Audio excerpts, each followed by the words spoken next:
तो प्रिय आप सब सुनने से जाए आप सबका वेलकम है मेरे यूट्यूब चैनल पर। तो आप सब जन कैसे हो? आशा करती हूँ कि आप जन स्वस्थ मस्त और अच्छे होंगे। तो आज हम देखेंगे भजन संहिता 52। वहाँ पर लिखा है कपटियों का न्याय। तो परमेश्वर कपटी लोगों का किस प्रकार न्याय करने वाला है इसके बारे में हम देखेंगे। तो चलो बिना देरी किए हुए हम शुरू करते हैं। हे वीर, तू बुराई करने पर क्यों घमंड करता है? ईश्वर की करुणा तो अनंत है। तेरी जीभ केवल दुष्टता गढ़ती है। सान धरे हुए उस्तर की नाई वह छल का काम करती है। तू भलाई से बढ़कर बुराई में और अधर्म की बात से बढ़कर झूठ से प्रीति रखता है। हे छली जी, तू सब विनाश करने वालों बातों से प्रसन्न रहती है। निश्चय ईश्वर तुझे सदा के लिए नाश कर देगा। वो तुझे पकड़कर तेरे डेरे से निकाल देगा और जूतों के लोग से तुझे उखाड़ डालेगा।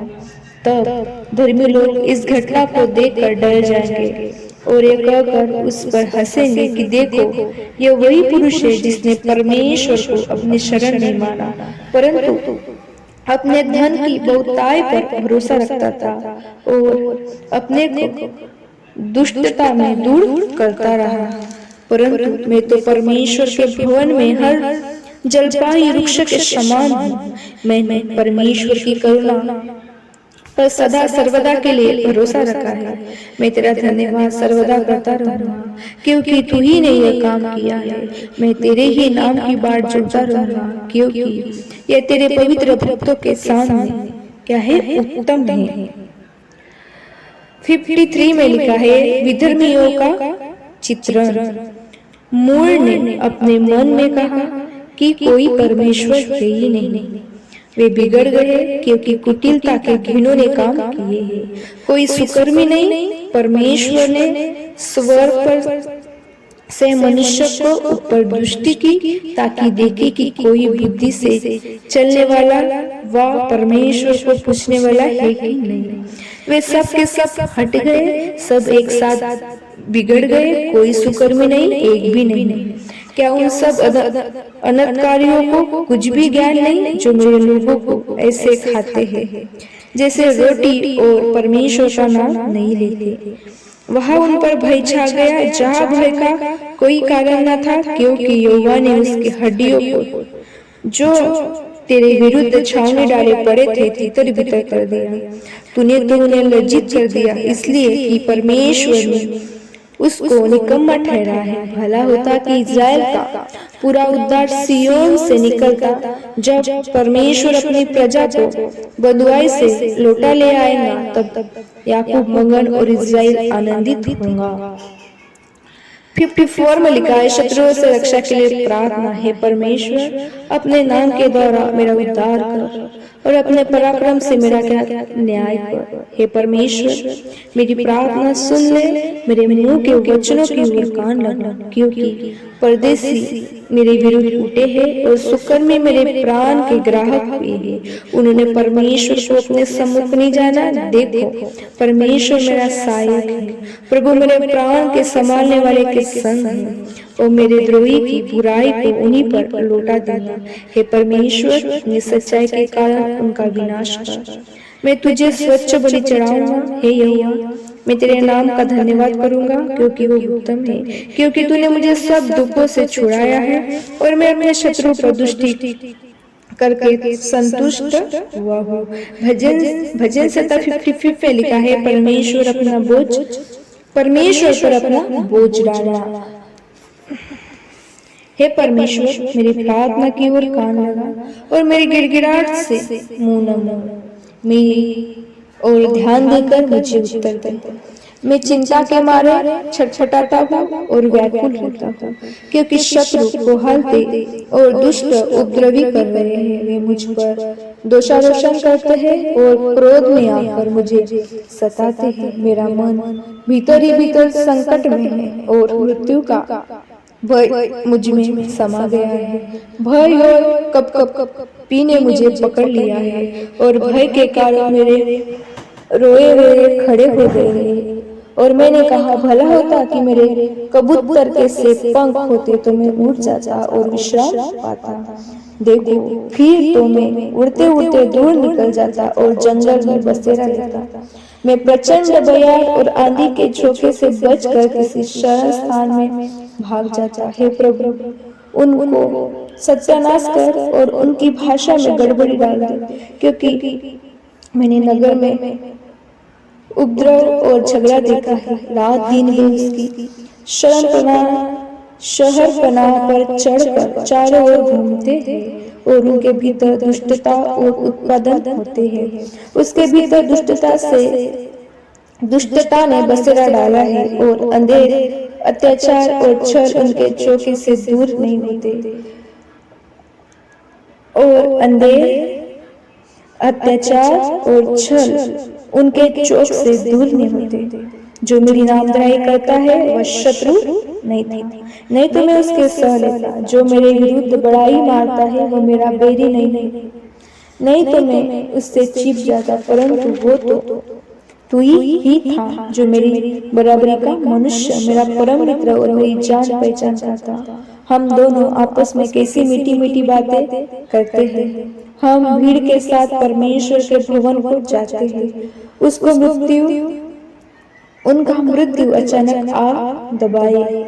वे जीवित ही अधोलोक में उतर जाए, क्योंकि उनके घर और मन दोनों में बुराइयां और उत्पात भरा है। परंतु मैं तो परमेश्वर को पुकारूंगा और यहोवा मुझे बचा लेगा।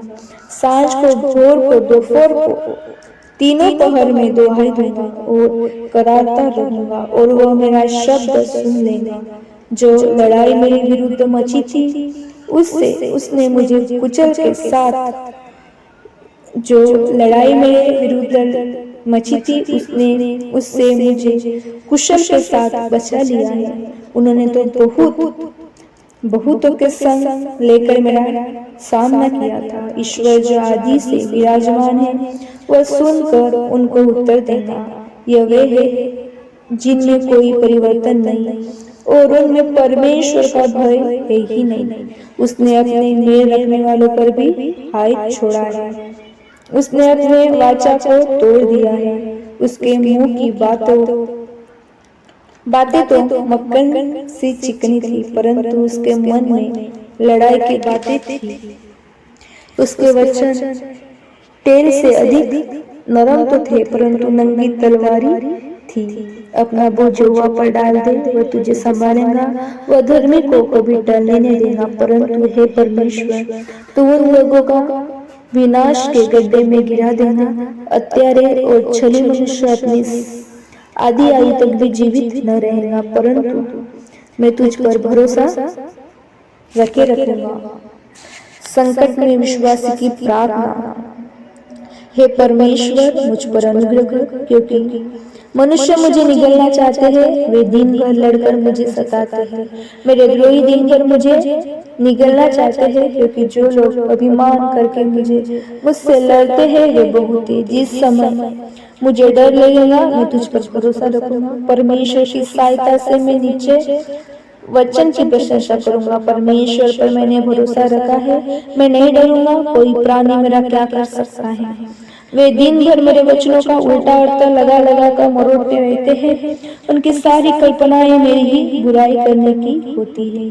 वे सब मिलकर इकट्ठे होते हैं और छिप कर बैठते हैं। वे मेरे कदमों को देखते भागते हैं, मानो वे मेरे प्राणों की घात में ताक लगाए बैठे। क्या वे बुराई करके भी बच जाएंगे? हे परमेश्वर, अपने क्रोध से देश देश के लोगों को गिरा दे। तू मेरे मारे मारे फिरने का हिसाब रखता है। तू मेरे आंसुओं को अपने कुप्पी में रख ले। क्या उनकी चर्चा तेरी पुस्तक में नहीं है? तब जिस समय मैं पुकारूं उस समय में मेरे शत्रु उल्टे फिरेंगे। यह भी जानता हूँ कि परमेश्वर मेरी ओर है। परमेश्वर की सहायता से मैं उसके वचन की प्रशंसा करूंगा। यहोवा की सहायता से मैं उसके वचन की प्रशंसा करूंगा। मैंने परमेश्वर पर भरोसा रखा है, मैं न डरूंगा। मनुष्य मेरा क्या कर सकता है?